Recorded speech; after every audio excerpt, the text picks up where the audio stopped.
আসসালামু আলাইকুম, welcome to asthma kitchen. আবারও চলে এলাম নতুন একটি রেসিপি নিয়ে।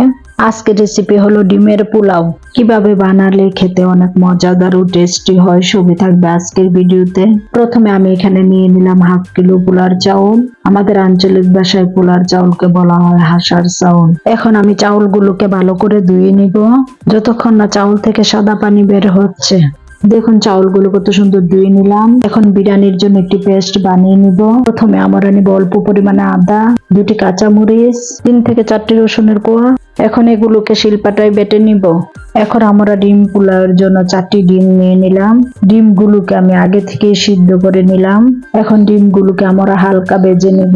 এখন একটি কড়াইয়ের মধ্যে দিয়ে দেব 10 থেকে 12 স্পুনের মতো সাদা তেল। তেলটা যখন গরম হয়ে যাবে তখন আমরা দিয়ে দিব সবগুলো ডিম। আজকে আমি ডিমের মধ্যে লবণ আর হলুদটা পরে দিব। প্রথমে হালকা একটু ভেজে নিব। এখন দিয়ে দিব 1/2 চামচ লবণ, দিব 1/2 চা চামচ হলুদের গুঁড়া। আবারও অল্প একটু ভেজে নিব। আমাদের ডিম ভাজা হয়ে গেছে। এখন আমরা ডিমগুলোকে তুলে নিব।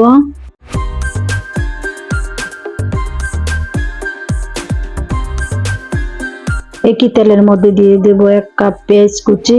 পেঁয়াজগুলোকে একদম লাল লাল করে ভেজে নিব। পেঁয়াজগুলো যখন 40% ভাজা হয়ে যাবে তখন দিয়ে দেব কিছু মশলা। দিব একটি দারুচিনি, একটি স্টারনিচ, একটি জয়ত্রী, একটি বড় এলাচ, 5টি ছোট এলাচ, 5 থেকে 6টি লবঙ্গ, 1 চা চামচ গোটা জিরা। এখন পেঁয়াজগুলোকে ভালো করে ভেজে নিব। পেঁয়াজগুলোকে একদম লাল লাল করে ভেজে নিব। পেঁয়াজগুলো ভাজা হলে সামান্য পেঁয়াজ ভাজা তুলে নিব। এখন দিয়ে দেব বাকি মশলা। দিব আদা, রসুন ও কাঁচামরিচ বাটা।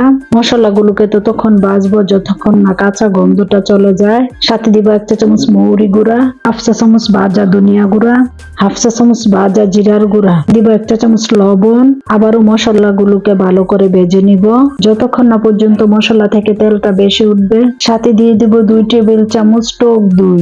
টক দই দেওয়া হয়ে গেলে আবারও ভালো করে নেড়েচেড়ে ভেজে নিব। 1 থেকে 2 মিনিট আমরা ভালো করে ভাজবো। এখন দিয়ে দেব পোলার চাউল। চাউলগুলো দেওয়া হয়ে গেলে আবারও ভালো করে নেড়েচেড়ে ভেজে নিব।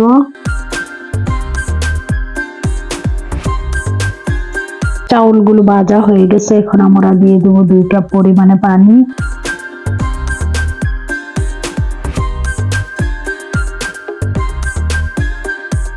তিন থেকে 4 মিনিট পরে যখন পানি ফুটে উঠবে তখন আবারও নেড়ে চেড়ে দিব। চুলার আঁচ একদম মিডিয়াম লো হিটে রেখে 2 থেকে 3 মিনিট ফুটিয়ে নিব। চাউল যখন 80% কুক হয়ে যাবে তখন দিয়ে দেব 1/2 চা চামচ গরম মশলা।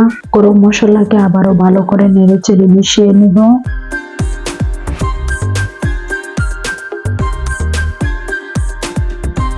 এখন ডিমগুলোকে সাজিয়ে দিব। 1/2 কাপ দুধের সাথে কেশর ও কেওড়া জল মিশিয়ে রেখেছি, সাথে দিয়ে দিব। আবারও নেড়ে চেড়ে ভালো করে মিশিয়ে নিব। মিশানো হয়ে গেলে 10 থেকে 15 মিনিটের জন্য দমে রেখে দিব। সাথে দিয়ে দেব ধনেপাতা কুচি, 3টি আস্ত কাঁচামরিচ, সাথে দিয়ে দিব পেঁয়াজ বেরেস্তাগুলো। আশা করি ভিডিওটি আপনাদের অনেক ভালো লাগবে। ভিডিওটি ভালো লাগলে বেশি বেশি করে লাইক, কমেন্টস, শেয়ার করবেন। 10 থেকে 15 মিনিট পরে দেখুন পোলাওগুলো কত সুন্দর হয়েছে, একদম জর্জরা হয়েছে। কালারটাও অনেক সুন্দর এসেছে। এইভাবে বাসায় একবার হলেও ট্রাই করবেন। যে যেখান থেকে ভিডিওটি দেখতেছেন সবাইকে অনেক অনেক ধন্যবাদ। সবাই অনেক বেশি ভালো থাকবেন। আজকে এই পর্যন্ত। আল্লাহ হাফেজ।